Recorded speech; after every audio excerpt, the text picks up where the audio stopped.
Hi everybody. Okay, so this is the final video in our suffragette series. It's the third one. So far we've had a look at whether the suffragettes helped or hindered women getting the vote. We've looked at whether they were terrorists, and in this session we're going to be having a look at the end of the suffragette movement and why it ended, and how women contributed to the World War I war effort. Okay, so we'll start by having a look at the overview then of what happened in World War I. So the war broke out in August 1914. The suffragists and the suffragettes suspended, so they stopped their campaigns for the vote. So they thought that the war was more important than their cause. So obviously massive global conflict.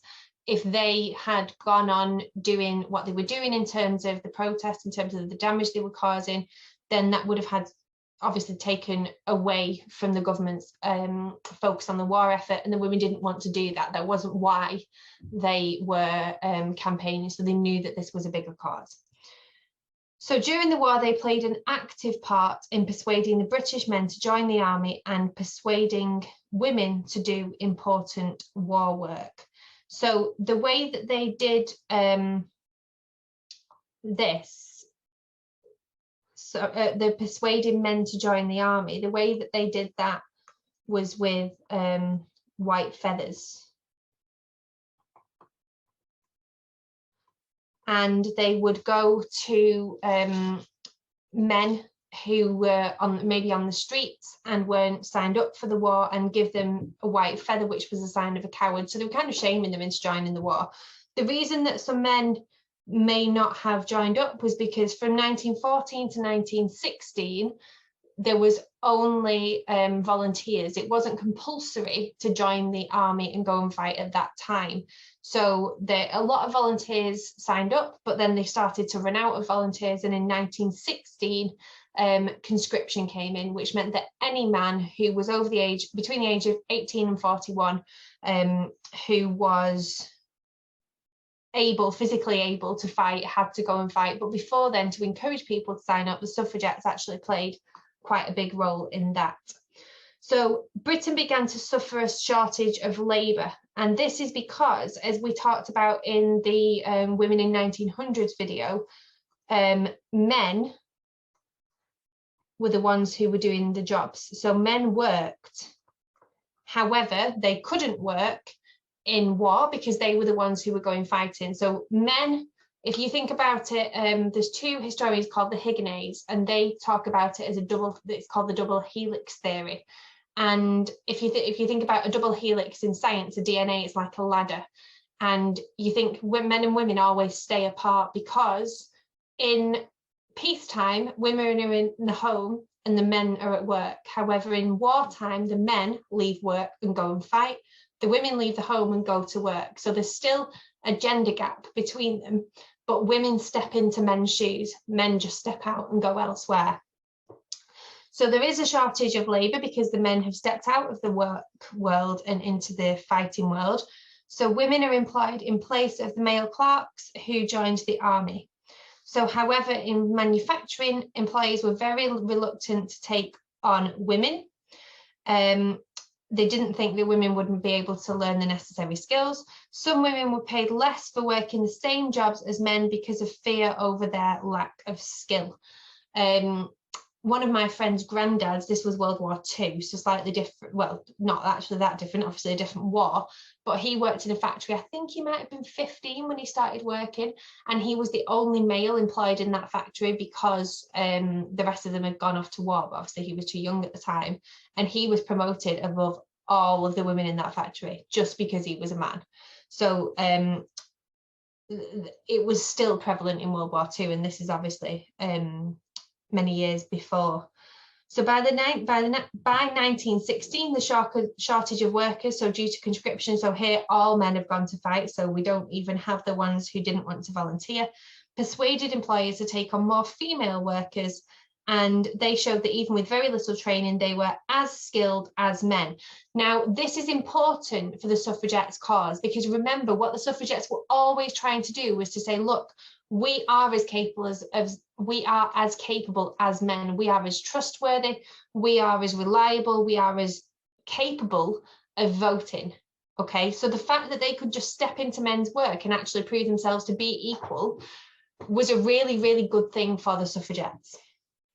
So munitions work, so making bombs, making everything to do with the war, was tiring and dangerous. So as the war went on, shifts got longer and longer, and a kind of revolution was taking place. Women gained access to a whole range of jobs, which had previously been the preserve of men. So they became bus drivers.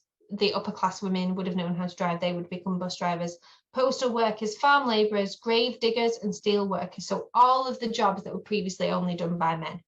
The armed forces also employed them, not in a combatant role. Women never, in neither of the two world wars, actually fought. They were on the sidelines. They were in what we call auxiliary roles, which means supporting roles. So they would have done things like the cleaning, the cooking, that kind of thing, but within the wartime capacity. So wages for women rose, which is important because it means that they've got more money to spend, more freedom, which again is what the suffragettes are after. And they were suddenly very visible in society. So they've moved out of the private sphere of the home and they've moved into the public sphere.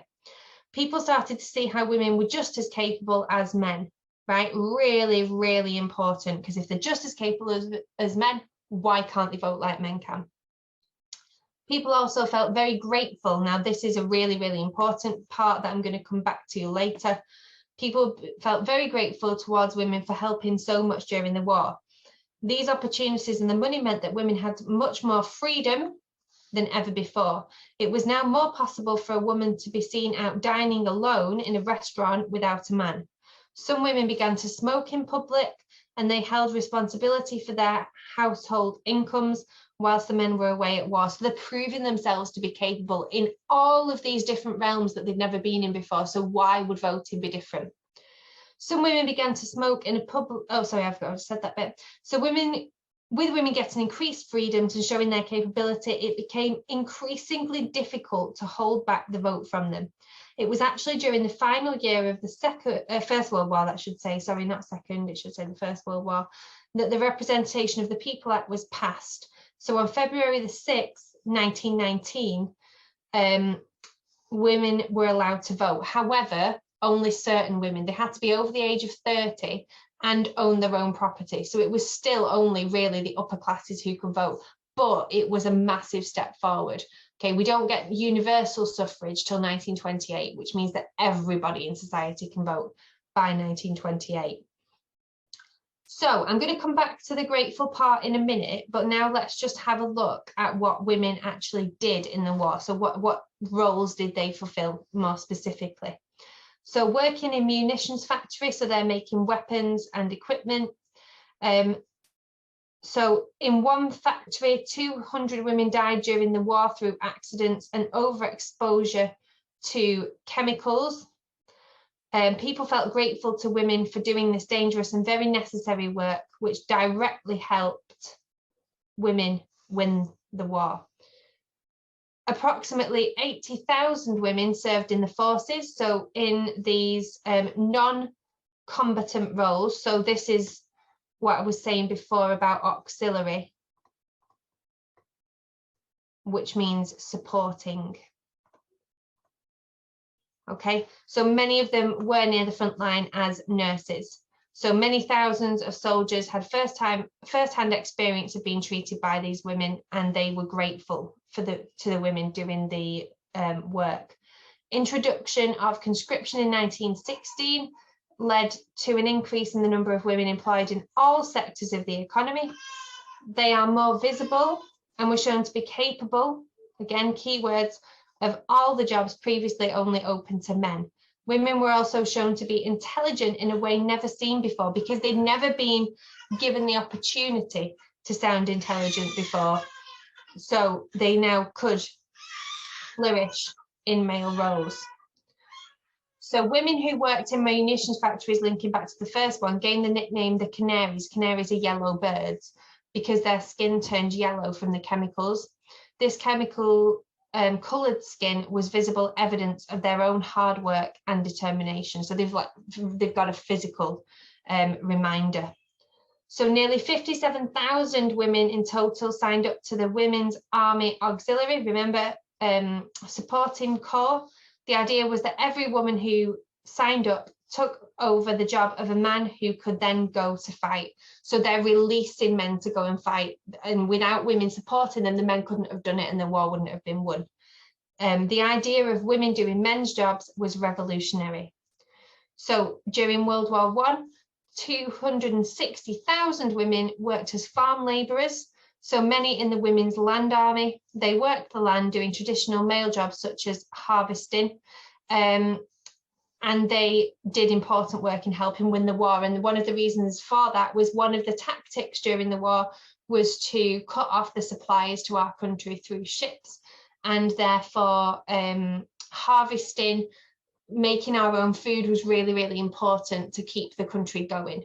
Okay, and to feed the soldiers and those kinds of things. So we can see here, we've got a picture of women as nurses. We've got a picture of women in uniform. Notice, however, they are still wearing skirts. They're not wearing trousers. They did start to wear trousers, but more in the Second World War. And we can see them there making bombs in the munitions factories. So the reason I want to come back to the word grateful is this question down here. Do you think that suffragettes or women's war work was the main reason women were given the vote in 1918? That's a really, really big question. And the absolute joy of history is that there isn't any right answer. You could argue with somebody, you may not have the same answer that I've got. You may agree with me, you may disagree with me, but it doesn't matter as long as you can evidence and back up what you think. So my view on this is kind of a cop-out, but I can justify it, and that is that both, basically. So what I think is that women's war work was really, really important, that because it proved the ability of women, okay? And it also, what is really important, because people were so grateful, the government wanted to reward women for this war work. And this is what I think is really, really important. This element of them being grateful and needing an award, a reward, sorry. And this, for me, is where the suffragettes come in, because without the suffragettes,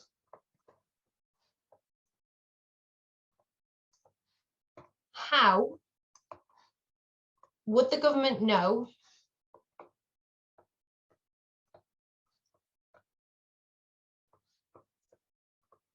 what the women wanted?